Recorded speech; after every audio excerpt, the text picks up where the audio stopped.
നിങ്ങൾ mood off ഒക്കെ തോന്നുമ്പോൾ ഏത് ചോക്ലേറ്റ് ആണ് കഴിക്കാറുള്ളത്? ഞാൻ സാധാരണ കഴിക്കാറ് ഗാലക്സി ചോക്ലേറ്റ് ആണ്. അതാണ് എനിക്ക് ഇഷ്ടം. പക്ഷേ ഇനി മുതൽ ഞാൻ കഴിക്കാൻ ആഗ്രഹിക്കുന്നത് ബെൽജിയം ചോക്ലേറ്റ് അതല്ലെങ്കിൽ തുർക്കി ചോക്ലേറ്റ് ഒക്കെയാണ്. കാരണം അത് ടേസ്റ്റിന്റെ കാര്യത്തിൽ കുറച്ചുകൂടി ഫേമസ് ആണ്. എവിടെ നിന്നാണ് എനിക്ക് ഈ വിവരം കിട്ടിയത്? കഴിഞ്ഞ ദിവസം കോട്ടക്കലായിരുന്നു പ്രോഗ്രാം. എനിക്ക് കുറച്ച് ടയർഡായിട്ട് ഫീൽ ചെയ്തു. കാരണം ട്രാഫിക്കിലൊക്കെ പെട്ടിട്ട് കുറച്ച് ബുദ്ധിമുട്ടായാണ് ഞാൻ എത്തിച്ചേർന്നത്. അപ്പൊ ഞാൻ വിചാരിച്ചു കുറച്ച് ഡോപ്പാമീൻ കൂട്ടാമെന്ന് വിചാരിച്ചു.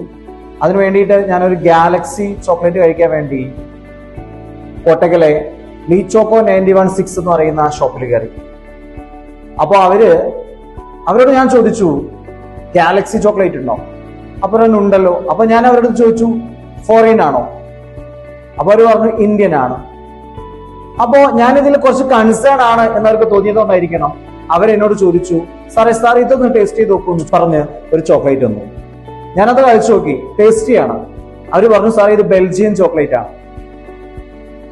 അപ്പൊ ഞാൻ അവരോട് ചോദിച്ചു, ഇതാണോ നല്ല ചോക്ലേറ്റ്? അപ്പൊ അവരെന്റെ അടുത്ത് പറഞ്ഞു, മറ്റൊരു ചോക്ലേറ്റ് കൂടി ഉണ്ട്, തുർക്കി ചോക്ലേറ്റ്. അതുകൂടി അവരെനിക്ക് പരിചയപ്പെടുത്തി. നോക്കൂ, ഇപ്പോ ചോക്ലേറ്റിനെ കുറിച്ച് എനിക്ക് ഒരുപാട് കാര്യങ്ങൾ അറിയാം. ലീ ചോക്കോ എന്ന് പറയുന്ന കമ്പനിയെ കുറിച്ചും എനിക്കറിയാം. അവരെന്നെ എഡ്യൂക്കേറ്റ് ചെയ്തു. ബിസിനസ്സിൽ നമ്മൾ ചെയ്യേണ്ട ഏറ്റവും പ്രധാനപ്പെട്ട കാര്യങ്ങളിൽ ഒന്നാണ് എഡ്യൂക്കേറ്റ് ദ കസ്റ്റമർ. നമ്മുടെ കസ്റ്റമറെ നമ്മൾ എഡ്യൂക്കേറ്റ് ചെയ്യുക എന്നുള്ളത്.